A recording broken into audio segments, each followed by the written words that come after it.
5:11, one day before fasting starts. I actually woke up at 4:30, which is pretty common for me on any given day, actually. It's not something that I try to do. It's just something that my body does on its own. It's been that way for years.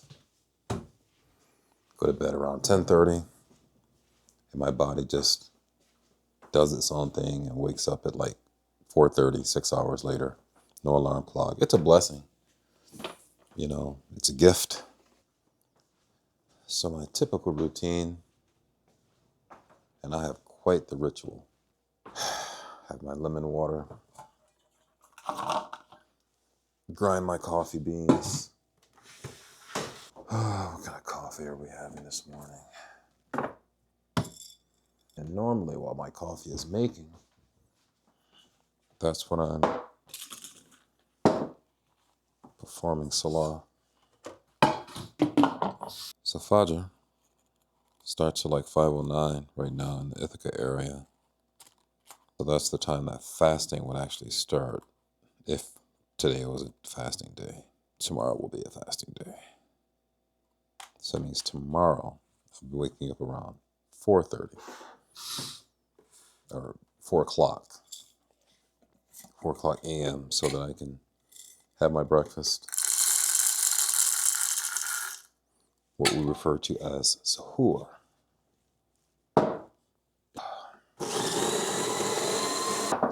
My cousin refers to me as a coffee slob, and you know what?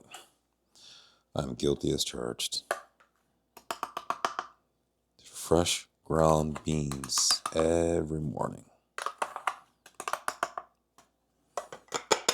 With leftovers in my airtight jar.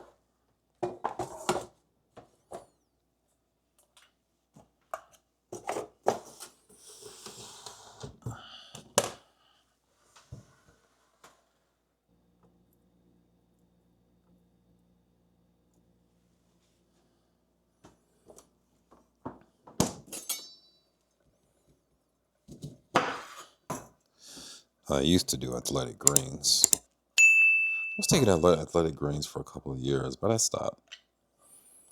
I realized, my diet is really dialed in. My training is really dialed in. So I wasn't really getting much from athletic greens. The different things that they have in athletic greens, it's in such small amounts that it really doesn't make a difference, I don't think. Unless you don't have a good diet, you don't already supplement well. But in terms of optimizing, I don't think it was worth it. So I stopped. Went back to doing what I used to do for many years. Lemon water first thing in the morning.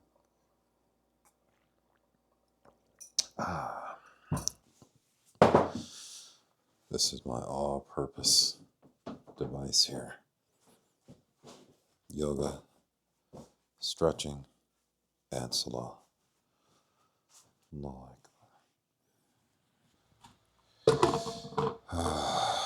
Get my coffee. This time tomorrow, I'll be fasting. I'll still make a pot of coffee, so at least I can still have her coffee. She's not fasting. So, here's the thing. Coffee is a drug. And coffee withdrawals are real. Caffeine withdrawals are real. And a lot of people who are heavy coffee drinkers, during the first couple of days of Ramadan, they get these terrible headaches from the coffee withdrawals. So years ago, I fixed that by making sure in the morning I have at least a small amount of coffee. Fasting is starting so late in the morning now, at say 5 a.m. So I'm already up anyway. So I'm just having my regular coffee. But I like to sip. My coffee. I like to enjoy it. I don't drink. I don't do drugs. I have two vices, if you can consider it a vice. My coffee and my premium cigars. A nice, fresh cup of coffee first thing in the morning with freshly ground beans, man. It's one of the things that makes life worth living. Time to make the donuts again. If you don't know the reference, you're probably too young. It's time to head to jiu-jitsu. Day before the first day of fasting Ramadan. I'm always excited for Ramadan, man. I call it the Great Reset, because I get to reset myself. This year is going to be special because I'll also be getting ready for my tournament. 5:40, Friday, February 28th. Ramadan technically starts in about 20 minutes because the day starts at sunset. Fasting starts just before sunrise, Fajr. So that would be tomorrow morning at like 5, a little bit after 5, like 5:10 a.m., something like that. What's cool this year is that the first day of fasting starts on a Saturday. Fasting starts on the weekend. That is so nice because for people who like have like really hectic jobs, who like, you know, who can't work from home, who have to go into the office, or they work some type of a job that requires like physical labor, getting like a couple of days to sort of get yourself acclimated to fasting on the weekend, man, that is awesome. I can't remember when the last time, or if ever since I've been fasting, that the first day of fasting was on a Saturday. So normally, I think this confuses people. They'll see someone, it's Ramadan, but then they see them and they're like, they're not fasting, right? Because there are many concessions to fasting, you know, reasons, legitimate reasons not to fast. If you're sick, for instance, you know, you don't fast. A nursing mom wouldn't fast. Someone who has a chronic illness like diabetes would not fast. Also, this one is tricky. A person who is traveling, basically anything that's considered like typical types of hardships, especially when you think about when Muslims were first fasting, right? Traveling really was a hardship, man. Back in the day, you didn't just hop in a car and, you know, you're in Syracuse 55 minutes later. No. You know, it take you a couple of days to make a trip like that, especially across the desert. So those types of hardships, you know, you don't fast, right? So I'll be traveling tomorrow, but I mean, it's like an hour, less than an hour away, right? So in my mind, that's not really traveling, but it's an option. There are some people who travel long distances, right? And they still fast because, you know, even if you're not fasting, because you have a legitimate reason, like, you know, you're sick that day, you have to make up those fasting days. And fasting like that outside of Ramadan is a little more challenging, at least to me it is. It's easier and more rewarding and more fun. It's difficult to understand for people who don't practice it, right? In the past, when I traveled even long distances, I've continued to fast. It looked like I would have to go to work, go to New York City during March for a work function. And I decided, well, you know, I'm just gonna fast, even though, you know, New York is like, you know, 4 hours away. But, you know, that was changed. We're gonna have that meeting now in April instead, so that's good. You know, I'll be fasting tomorrow, and so I won't be doing any training at all. No jiu-jitsu, no weight training, nothing. Not tomorrow, not Sunday. My first day of training during Ramadan will be on Monday, March 3rd. I'll be training that evening. I'll be breaking fast around almost 6 o'clock p.m. Training starts at 6 p.m. So I'll break fast. I'll make my salah, my fast breaking prayer.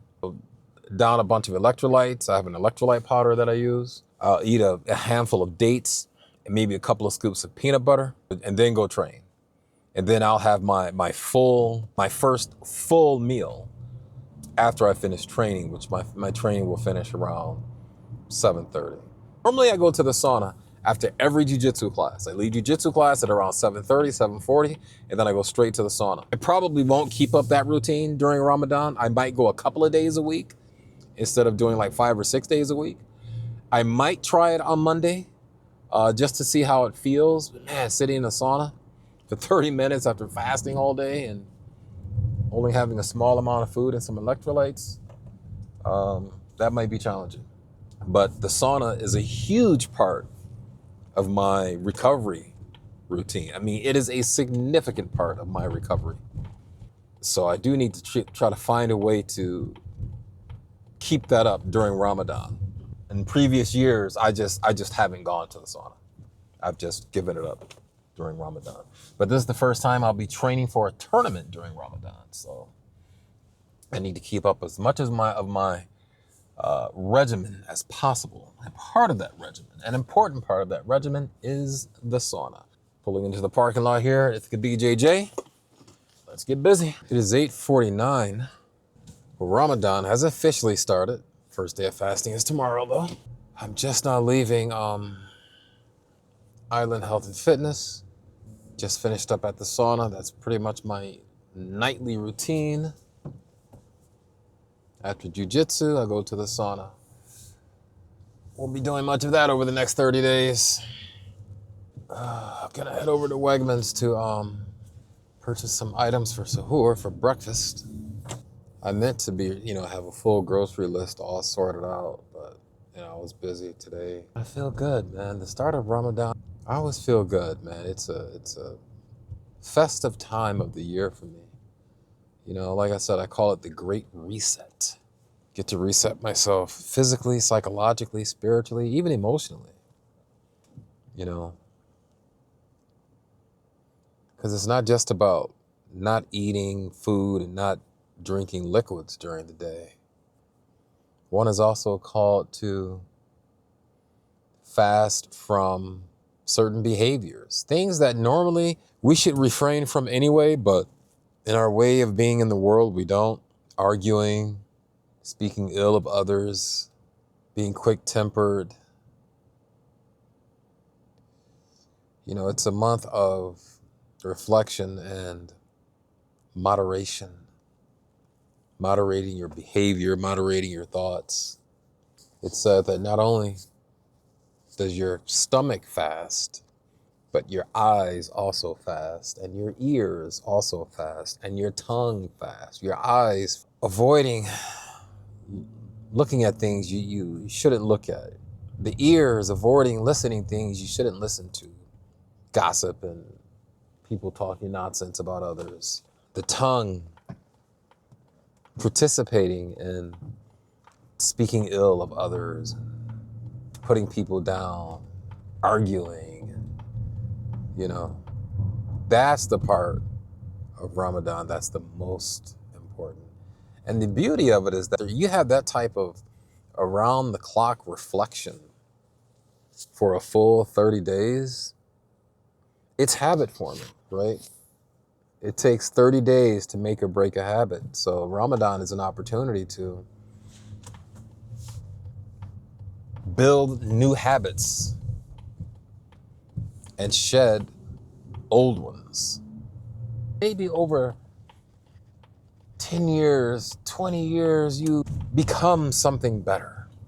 That's what it's about. That's what it's about. And unfortunately, and I count myself in this, even Muslims don't always understand that. It becomes about the food.